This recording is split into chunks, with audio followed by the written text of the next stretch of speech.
بسم اللہ الرحمن الرحیم۔ بسم اللہ الرحمن الرحیم۔ السلام علیکم ورحمۃ اللہ وبرکاتہ۔ معزز ناظرین کرام، اگر آپ کے صرف 28 روزے ہو جائیں تو کیا عید کر سکتے ہیں یا 31 روزے رکھنا پڑیں گے؟ یہ مسئلہ ہر مسافر کے لیے جاننا ضروری ہے۔ کبھی یہ صورت بھی پیش آ سکتی ہے کہ ہمارے ان خلیجی یا دوسرے ممالک میں رہنے والوں میں سے کسی نے اپنے مقامی رویت کے حساب سے روزہ رکھنا شروع کیا اور عید الفطر سے چند دن قبل پاکستان یا انڈیا وغیرہ چلا گیا تاکہ اپنے عزیزوں کے ساتھ مل کر عید کی خوشیاں منا سکے، جبکہ وہاں عموماً روزوں کا آغاز ایک دن بعد ہوتا ہے۔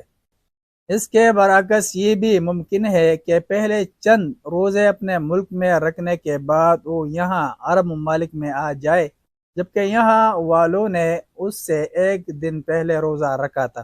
ان ہر دو صورتوں میں سے کبھی تو کسی کے دوسروں کے ساتھ رہنے سے صرف 28 روزے ہی ہو پاتے ہیں اور کبھی 31 بھی ہو سکتے ہیں، جبکہ نہ یہ صحیح ہے اور نہ ہی وہ درست۔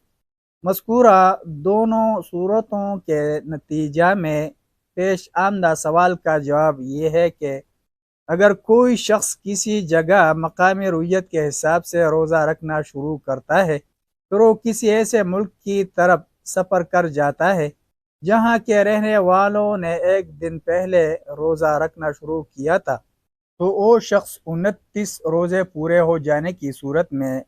انہی کے ساتھ عید الفطر کر لے اور ان کے پہلے روزے کی جگہ اسے ایک دن کا روزہ قضا کرنے کی بھی ضرورت نہیں۔ اگر وہ کسی ایسے ملک کی طرف سفر کر جاتا ہے جہاں کے لوگوں نے اس شخص سے ایک دن بعد میں روزہ رکھنا شروع کیا تھا تو اس کے بارے میں مختلف اقوال ہیں۔ اگر وہ کہیں کہ وہ اکیلا ہی عید الفطر کر لے تو وہ ایسے ہی ہے جیسے اکیلا آدمی چاند دیکھ لیتا ہے، تو وہ اکیلا ہی مشہور قول کے مطابق افطار عید الفطر نہیں کر سکتا، اور اگر وہ ان کے ساتھ ہی روزے رکھتا رہے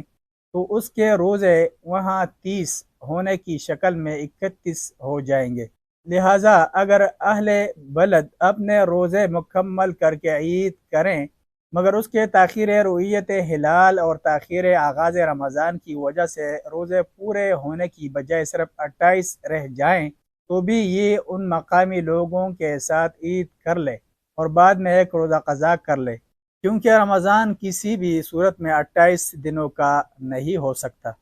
اگر تقدیم رؤیت ہلال اور تقدیم آغاز رمضان کی وجہ سے اس کے روزے تو 30 ہو گئے مگر مقامی لوگ اپنی رؤیت کے حساب سے اگلے دن بھی روزہ رکھیں،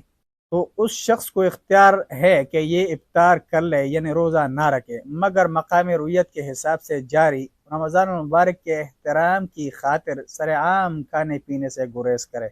اور چاہے تو مقامی لوگوں کے ساتھ احتیاطاً محض نفلی طور پر روزہ رکھ لے۔ نفلی اس لیے کہ رمضان المبارک کے دن بالاتفاق 31 ہو ہی نہیں سکتے اور وہ اپنے 30 روزے پورے کر چکا ہے، اور یہ دوسری نفلی روزہ رکھ لینے والی صورت ہی بظاہر افضل ہے۔ علامہ ابن باز رحمہ اللہ علیہ نے اسی سلسلہ میں ایک استفتاء کا جواب دیتے ہوئے فتویٰ صادر فرمایا ہے جس میں 28 روزے رہ جانے کی شکل میں تو وہ 29واں روزہ رکھنا ضروری قرار دیتے ہیں کہ کوئی عربی مہینہ 29 دنوں سے کم ہوتا ہی نہیں، البتہ دوسری شکل میں اگر اسے 31واں روزہ بھی رکھنا پڑے تو وہ ارشاد نبی صلی اللہ علیہ وسلم الصوم یوم تصومون والفطر یوم تفطرون، روزہ اسی دن سے شروع ہے جس دن سے تم سب روزہ رکھو اور عید اسی دن ہے جس دن تم سب کی عید ہو۔ اس حدیث کی روشنی میں 31واں روزہ رکھنا بھی واجب قرار دیتے ہیں۔ اس فتویٰ سے معلوم ہوتا ہے کہ اس صورت میں 31واں روزہ بھی نفلی طور پر نہیں بلکہ وجوباً رکھنا ہوگا، جبکہ یہ بات موصوف کہ خود اپنے قول کے کوئی عربی مہینہ 29 دنوں سے کم ہوتا ہی نہیں کے مفہوم کے خلاف ہے، کیونکہ جس طرح کوئی عربی مہینہ 29 دنوں سے کم نہیں ہوتا، اسی طرح ہی یہ بھی حقیقت ہے کہ کوئی عربی مہینہ 30 دنوں سے بالاتفاق زیادہ بھی نہیں ہوتا، جیسا کہ علامہ ابن رشد نے رمضان المبارک کے روزوں کی کم از کم تعداد 29 اور زیادہ سے زیادہ 30 پر اجماع امت نقل کیا ہے۔ غرض صورتحال پوری طرح واضح ہو گئی ہے کہ روزہ رکھنا ہی افضل و احوط ہے، وجوباً ہو یا نفلاً۔ ملتے ہیں ایک نئے ویڈیو کے ساتھ۔ جزاکم اللہ خیرہ۔ السلام علیکم ورحمۃ اللہ وبرکاتہ۔